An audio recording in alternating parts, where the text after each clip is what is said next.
മൃതദേഹം അടിക്കുന്നതിനെ 5 സ്റ്റേജസ് ആയിട്ട് തരംതിരിക്കാം. ഒന്നാമത്തത് സെൽഫ് ഡൈജഷൻ, രണ്ടാമത്തത് ബ്ലോട്ട്, മൂന്നാമത്തത് ആക്റ്റീവ് ഡികെ, നാലാമത്തത് അഡ്വാൻസ്ഡ് ഡികെ, അഞ്ചാമത്തത് സ്കെലറ്റനൈസേഷൻ. എന്താണ് സെൽഫ് ഡൈജഷൻ? നമ്മുടെ ഹൃദയമാണ് ശരീരത്തിന്റെ എല്ലാ ഭാഗത്തേക്കും രക്തം അയക്കുന്നതും വാങ്ങുന്നതുമെല്ലാം.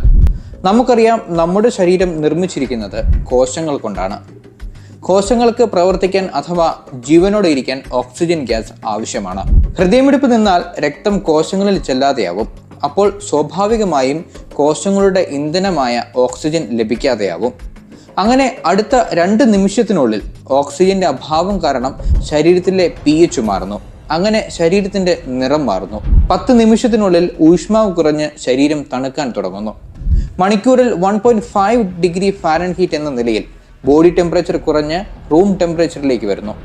ഇങ്ങനെ ശരീരത്തിന്റെ ഊഷ്മാവ് കുറയുന്ന രീതിയെ അൽഗോർ